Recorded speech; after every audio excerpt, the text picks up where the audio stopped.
아브라함의 믿음이라는 제목으로 하나님의 말씀 나누도록 하겠습니다. 아브라함의 믿음. 제목은 되게 간단한데요. 여러분들이 말씀을 읽어보신 것처럼 솔직히 조금 쉽지 않은 본문이라고 할 수 있고요. 저도 이제 설교하기 전에 이제 그 본문에 설교하신 분들이 있으면 제가 설교를 들어보는데 오늘 본문에 설교를 하신 분들이 거의 없습니다. 제가 볼 때 참 참고하기가 제가 쉽지가 않았는데요.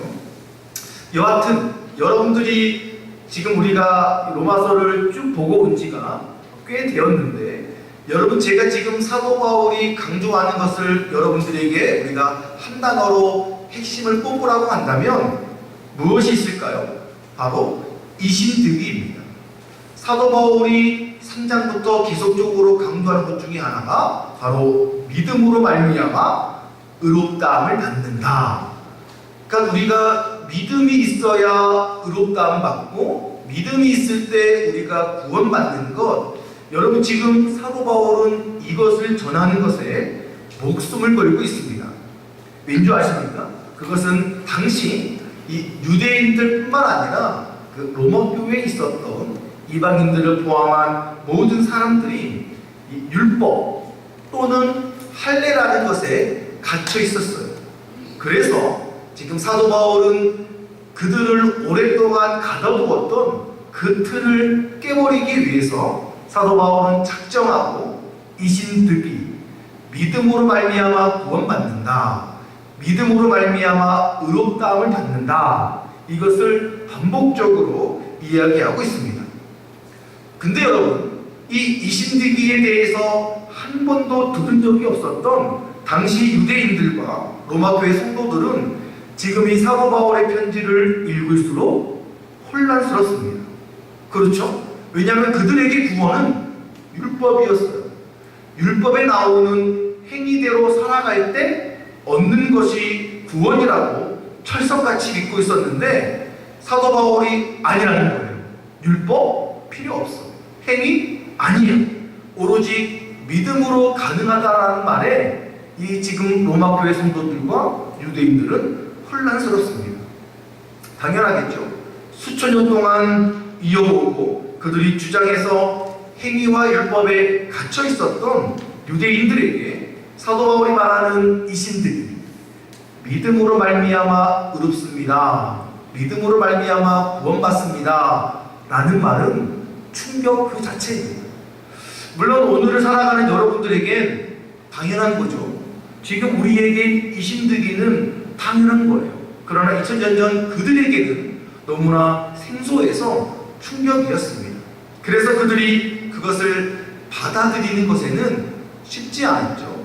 그래서 여러분 제가 지난주에 이 사도 바울이 그러한 이신득이 당시 성도들에게 충격을 준 이신득이가 사도 바울이 만들어낸 사상이나 사도 바울의 개인적인 생각이 아니라 그것이 바로 성경에 등장한다는 것을 설명하기 위해서 우리가 오늘 본 본문 앞 4장 1절부터 8절에 등장하는 성경의 이야기, 무엇보다 아브라함과 다윗을 통해서 사도 바울이 설명을 해주고 있습니다.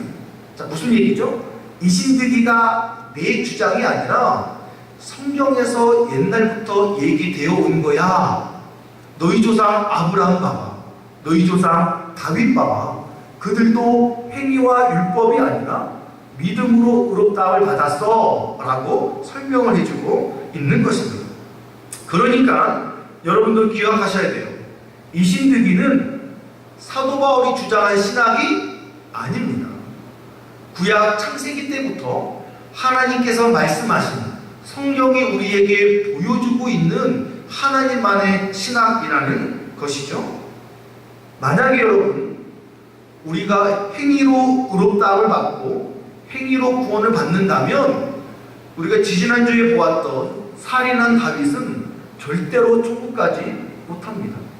또한 죄지은 여러분들, 죄지은 우영성 목사도 의롭다함을 받을 수가 없는 것이죠. 그래서 여러분 우리가 지난번에 보았던 4장 7절 8절 마지막에 성경은 믿음으로 의롭다 한 사람을 복받은 자라고 이야기했죠. 저와 여러분들이 죄를 지었지만 우리가 예수님을 믿는 믿음으로 말미암아 모든 죄가 사여지기 때문에 우리는 구원받은 거예요. 그래서 믿음으로 의롭다함을 받은 사람을 성경에서는 복받은 자라고 말하는데, 우리 한번 다시 한번 볼까요? 로마서 4장 7절 8절입니다. 자, 시작.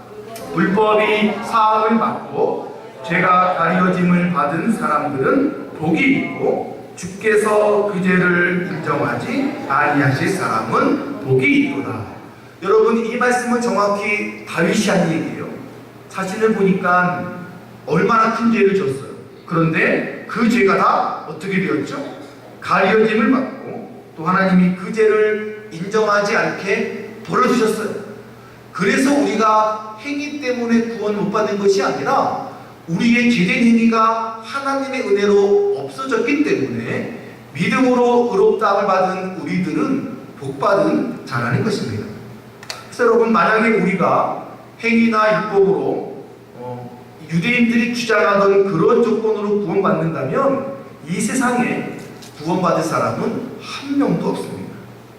그래서 오늘 사도 바울은 본문을 통해서 지지난번에는 아브라함과 다윗의 이야기를 했는데 이 두 사람 중에 이제 아브라함만 똑 떼어내서 아주 아브라함에 대한 믿음을 우리에게 자세히 이야기해 줍니다.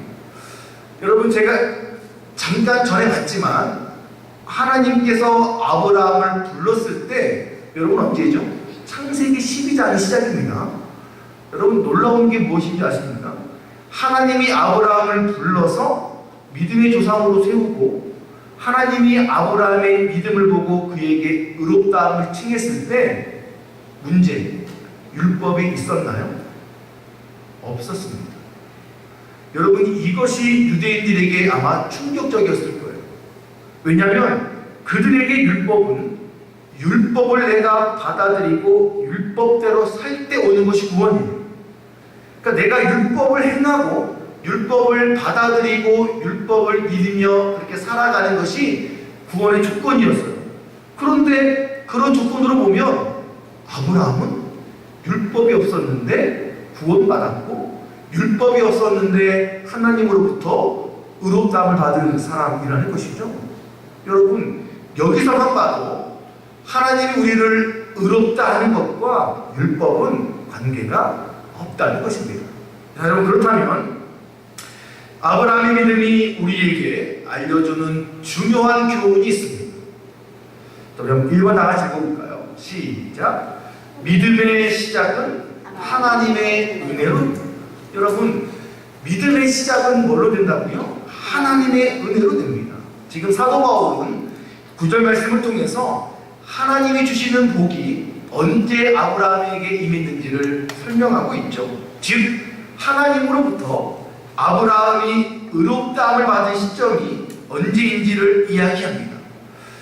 여러분, 그런데 재밌게도 그러면서 이 사도 바울이 꺼낸 이야기가 할례예요. 할례. 그렇게 우리가 별로 안 좋아하는 외식이라고 말하는 할례를 이야기합니다. 여러분, 사도 바울이 왜 굳이 할례 이야기를 하고 있을까요? 말씀드렸지만 이 유대인들의 머릿속에는 아직까지도 뭐가 있어요? 율법과 할례가 박혀 있어요. 율법을 지켜야지 구원받는다, 할례를 받아야지 내가 구원받지, 이것이 그들에게 기속적으로 머릿속에 쌓여 있는 것입니다. 그래서 이 형식에 목숨을 건 사람들이 바로 유대인들이었고, 유대인들의 머릿속에는 아직까지도 사도 바울이 이신득이를 말하지만 할례가 꽉 잡혀 있는 것이죠. 그래서 사도 바울이 이야기하는데요. 우리 한번 본문 9절 읽어볼까요? 시작. 그런즉 이 복이 할례자에게냐 혹은 무할례자에게도냐? 무릇 우리가 말하기를 아브라함에게는 그 믿음이 의로 여겨졌다 하노라. 여러분, 유대인들에게요, 복은 할례 받는 자들이 받는 것이었어요. 할례 받아야 복 받지. 너 할례 받았어? 안 받았다고? 넌 큰일 났네. 할례 받아야 구원 받는 거야. 그래서 그들에게 복은 할례 받는 자들이 받는 것이었습니다.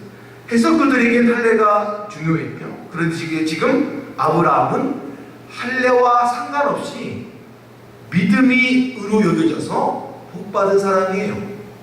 아주 독특한 사람이죠. 우리 한번 10절 읽어볼까요? 시작. 그런즉 그것이 어떻게 여겨졌느냐? 할례시냐 무할례시냐? 할례시가 아니라 무할례시니라. 여러분 지금 말씀드린 것처럼 충격적인 이야기입니다. 무슨 말인가 하면 아브라함이 하나님으로부터 복을 받은 것, 의롭다함을 받은 것은 아브라함이 할례 받기 전이었어요. 여러분 이 사실 자체가 지금 유대인들에게는 충격이라는 것이죠.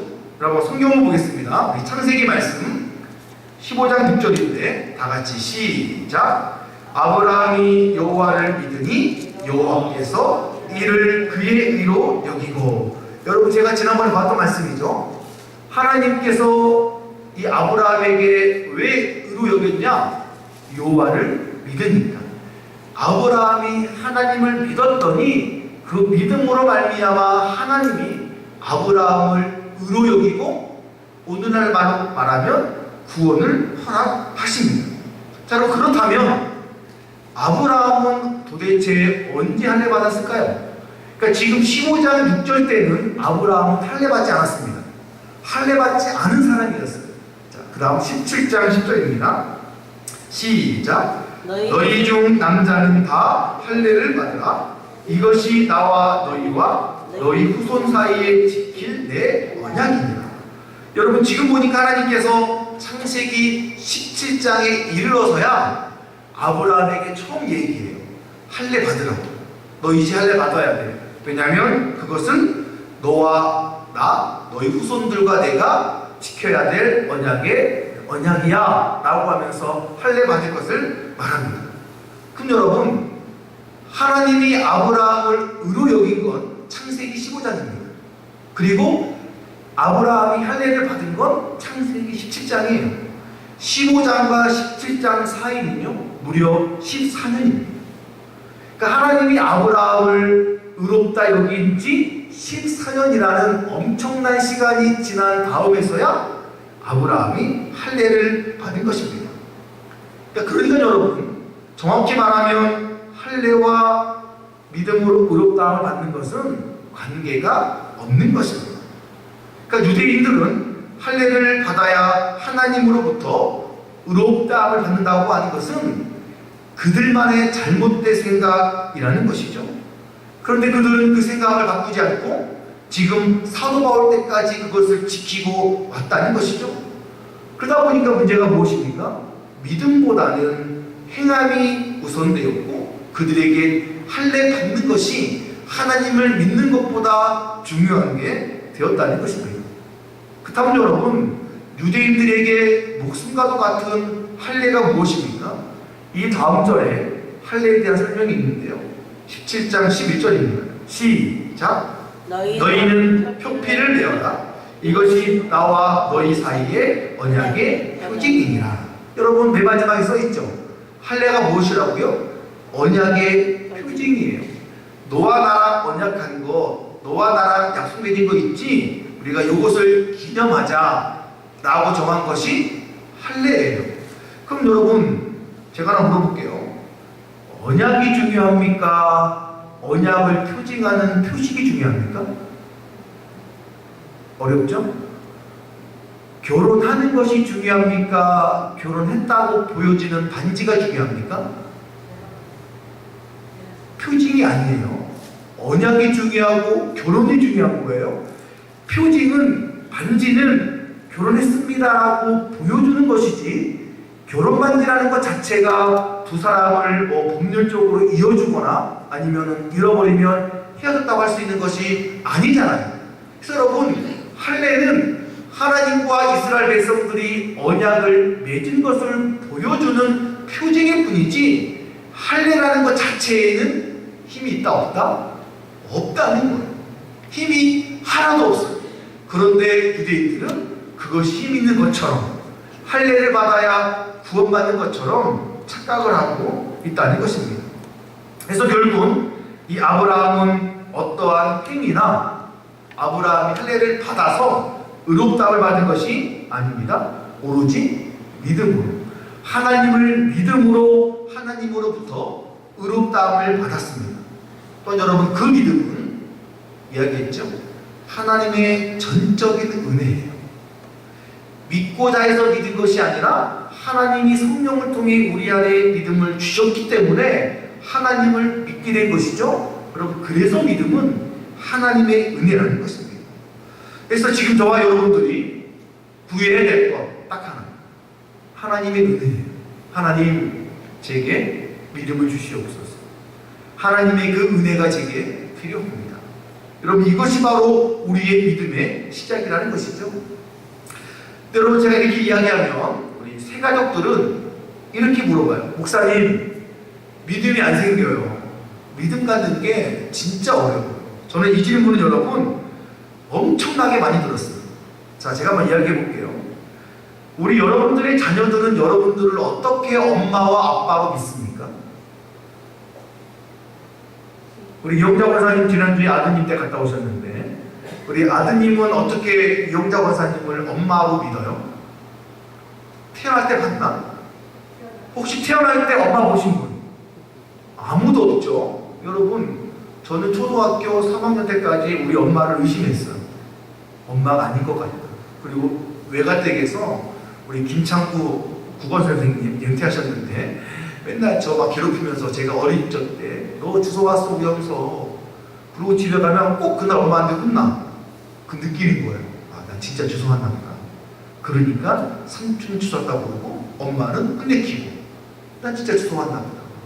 근데 여러분, 제가 자라면서 어떠한 해결책 없이 언제부터인가 제 마음속에 우리 엄마 김정예는 우영석의 엄마예요.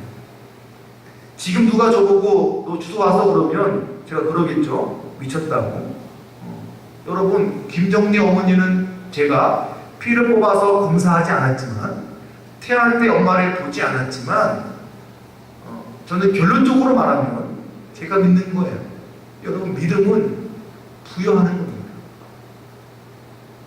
아프리카 가나 가고 싶은 분, 그런데 있는 거 믿으시죠? 여러분들이 믿기로 작정했기 때문에. 저는 미국에 가본 적이 없습니다.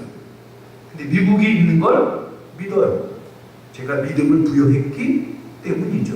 여러분, 하나님의 존재, 내가 부여할 수 있어요. 그러나 우리가 그렇게 부여한 다음에 진짜 그 하나님이 믿어지지 않습니까? 그게 은혜라는 거예요. 우리가 믿을 수 없었는데도 불구하고 하나님이 믿을 수 있도록 도와주신 것, 그것이 은혜라는 것이죠. 여러분, 그래서는 먼저 여러분들이 믿음을 부여하십시오. 어찌 보면 믿음보다 쉬운 것도 없습니다. 그렇다면 우리가 하나님을 믿는 그 믿음, 어렵지 않다는 것이죠.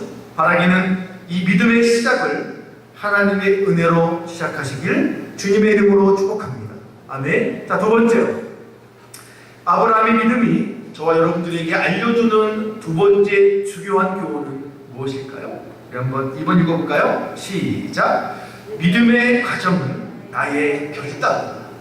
여러분들이 믿음의 시작을 하나님의 은혜로 시작했다면, 여러분, 이제 이것은 우리에게도 이제 그대로 적용되는 것이죠. 여러분들이 믿음이 있다면 여러분들의 그 믿음은 하나님이 주신 은혜로 시작한 거예요.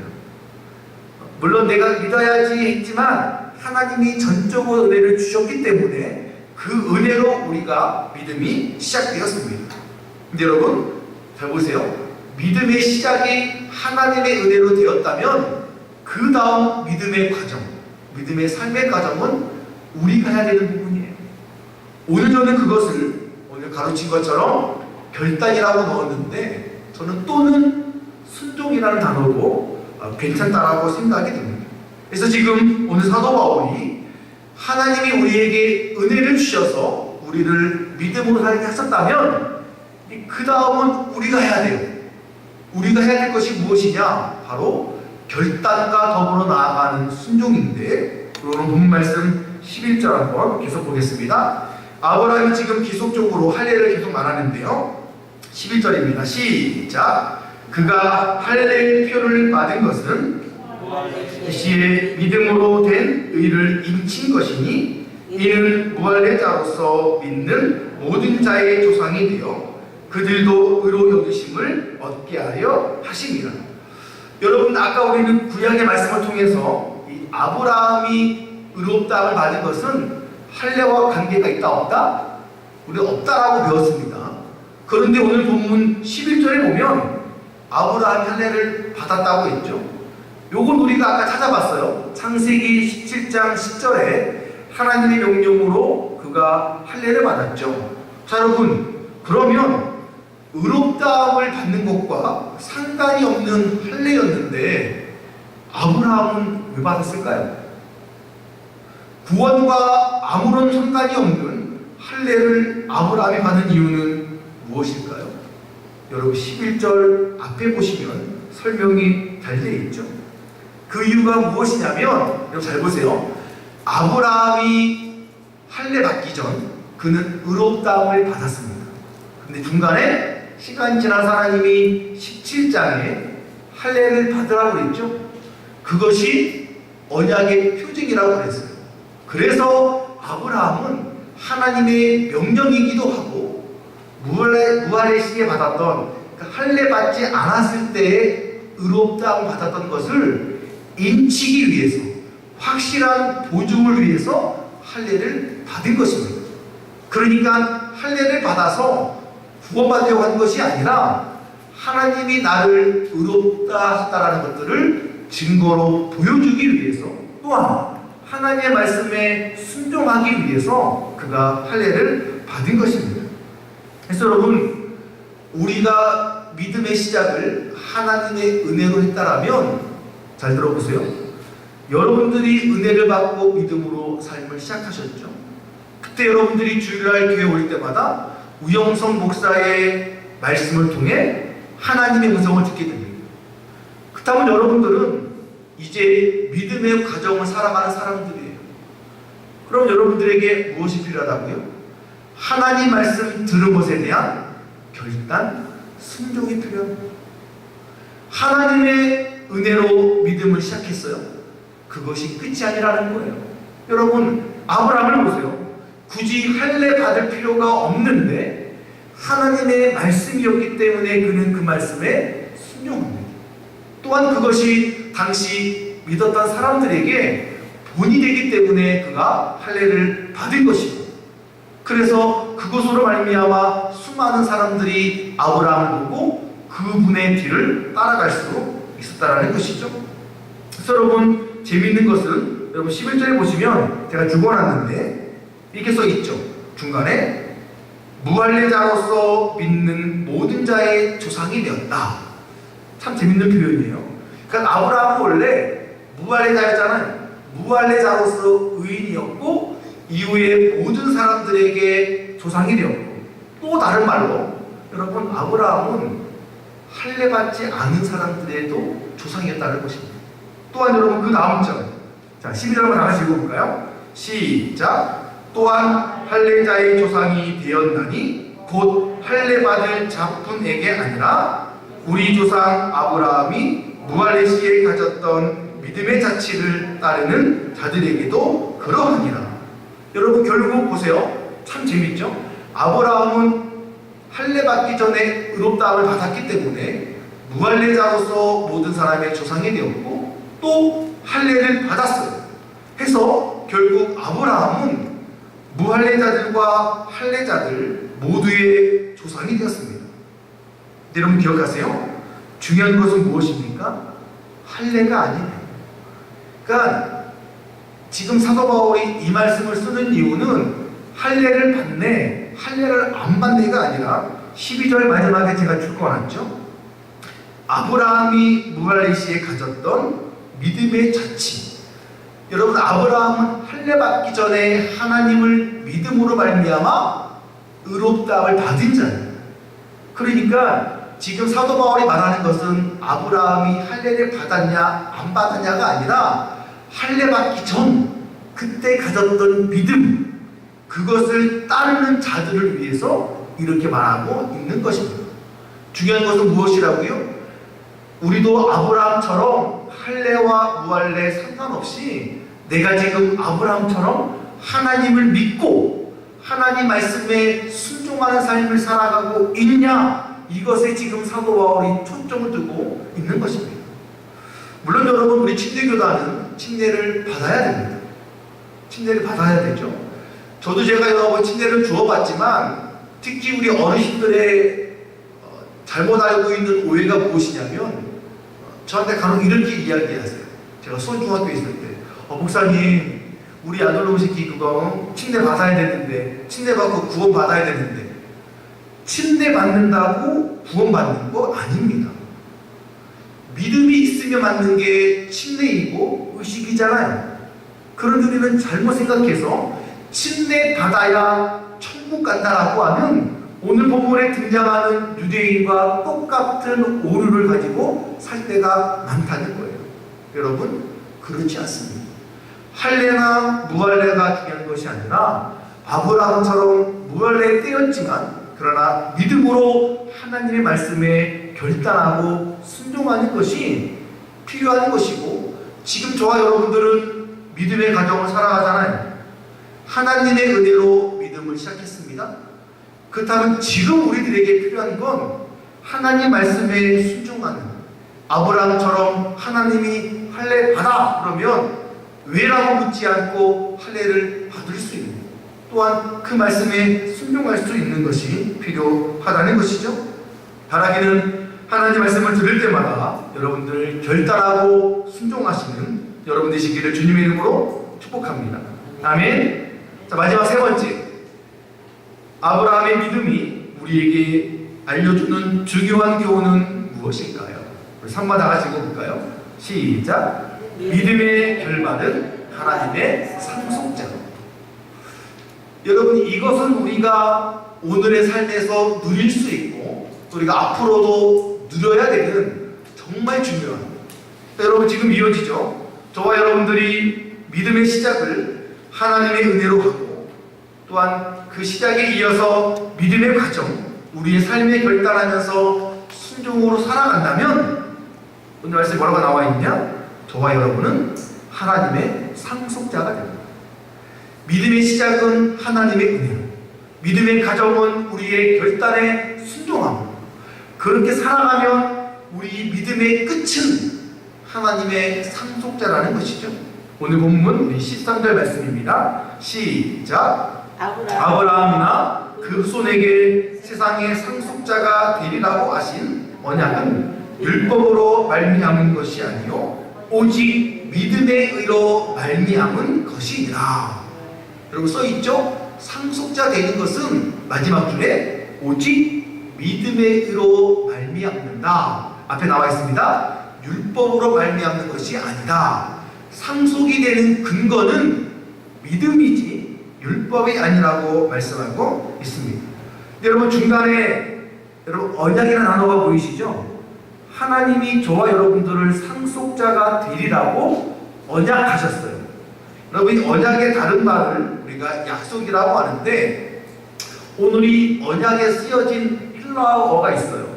어떤 단어냐면 에판겔리아라는 이 단어인데 여러분 이 에판겔리아라는 단어가 또 다른 말로 언약과 약속으로 쓰이는데요. 헬라어에 보면 이 약속이라는 단어로 쓰인 단어가 두 개 있대요. 제가 조금 전에 말한 여기에 쓰인 에판겔리아가 있고 하나가 무엇이냐면 휘퍼스 캐시스라는 단어가 있습니다. 말도 어렵죠? 똑같이 약속이라는 의미인데요. 지금 사도 바울은 휘퍼스 캐시스를 쓰지 않고 여기에다가 에판겔리아를 씁니다. 둘 다 약속이라는 의미인데 그 속에 들어가면 의미가 조금 달라요. 아까 제가 말한 휘퍼스 캐시스, 사도 바울이 쓰지 않는 이 휘퍼스 캐시스라는 약속은 조건부예요. 무슨 말이냐면 네가 만약에 이걸 하면 내가 이거를 해줄 거야. 그 무슨 말이에요? 이 사람이 그거 하지 않으면 안 준다라는 거예요. 그러니까 그러한 조건부 약속을 할 때 휘퍼스 캐시스를 쓰고 지금 사도 바울이 말한 이 언약 약속에 쓰인 에판겔리아는 무조건적으로 주는 걸 말하는 거예요. 여러분 또 다른 말로 뭐예요? 하나님의 은혜예요. 우리가 어떻게 하든지 우리에게 하나님은 상속자로 세워주시기로 작정하셨다는 거예요.